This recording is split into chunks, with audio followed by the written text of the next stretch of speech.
என்னப்பா 3 மணிக்கு உள்ள போனேன் 4:30 போகுது. இந்த மாதிரி பேர் ஆகல. என்ன சார் பண்றது? மேஜர் ரிப்பேர் ஆயிருச்சு. அதான் இவ்வளவு நேரம். இப்ப நீங்க போகலாம். டிங்கு, ரிப்பேர் பார்த்தது கூலி எவ்வளவுன்னு கேட்டு கொடு. இந்தா. டிங்கு, தெய்வத்துக்கிட்ட பூசாரி கூலி கேட்க மாட்டான்னு சொல்லுப்பா. காலம் கெட்டு போச்சு டிங்கு. கசாப்பு கடைக்காரன் கருணையை பத்தி பேசுறான், கொலகாரன் தத்துவம் பேசுறான்.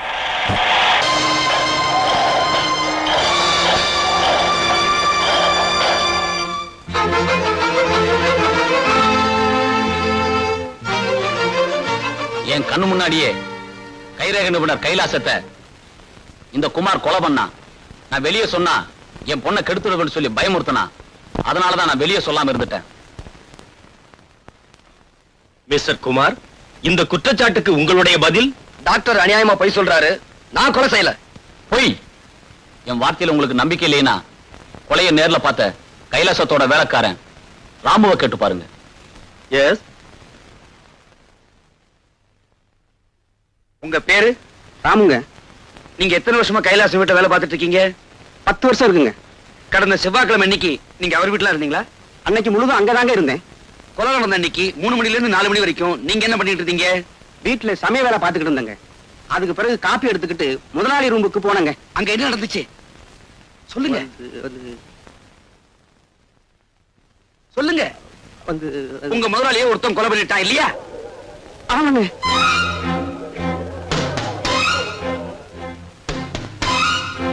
அவன் யாரு? அவன் உங்களுக்கு தெரியுமா? அவன் பேரையா சொல்லுங்க ப்ளீஸ். பேர் தானே சொல்றேங்க. சொல்லுங்க. வடபழியில அவனுக்கு முருகன்னு பேரு, திருவல்லிக்கேணியில பார்த்தசாரதின்னு பேரு, மயிலாப்பூர்ல கபாலின்னு பேரு, மதுரையில சொக்கன்னு பேருங்க. Very good your honour. Please note this point. வெவ்வேறு ஊர்ல வெவ்வேறு பேர்ல கொலை பண்றதா அவன் வழக்கம்.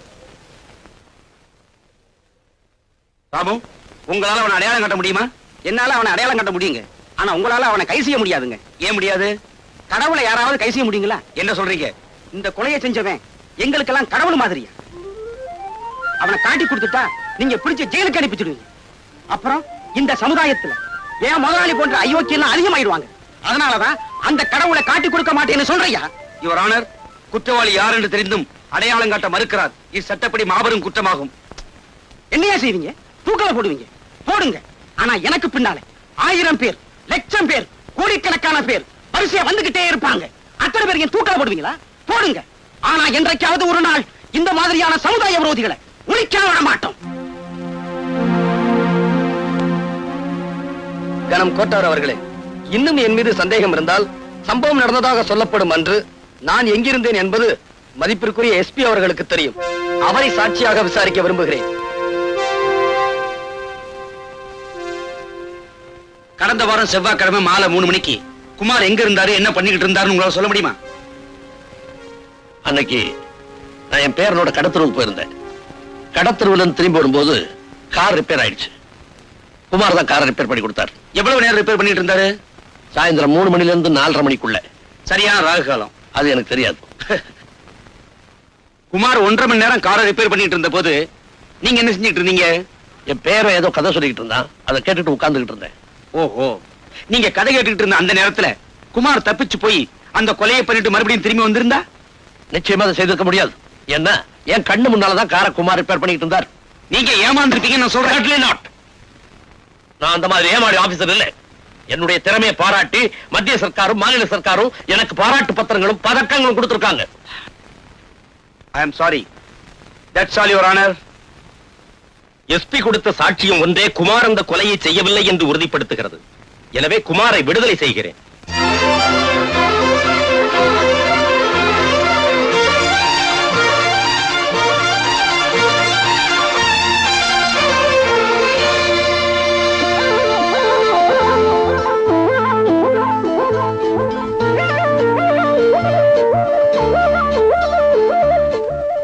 தேவி,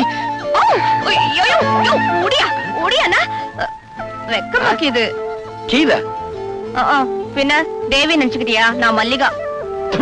நீயா? ஆமா, இந்த Dress எல்லாம் உனக்கு எது? நான் வீட்டுக்குள்ள வந்து பார்த்தனா இதெல்லாம் இருந்துச்சு, எடுத்து மாட்டிக்கிட்டேன். எப்படி விளக்கிதா? ஒழுங்கா மரியாதை இதெல்லாம் கலட்டி உள்ள கொண்டு போய் வை.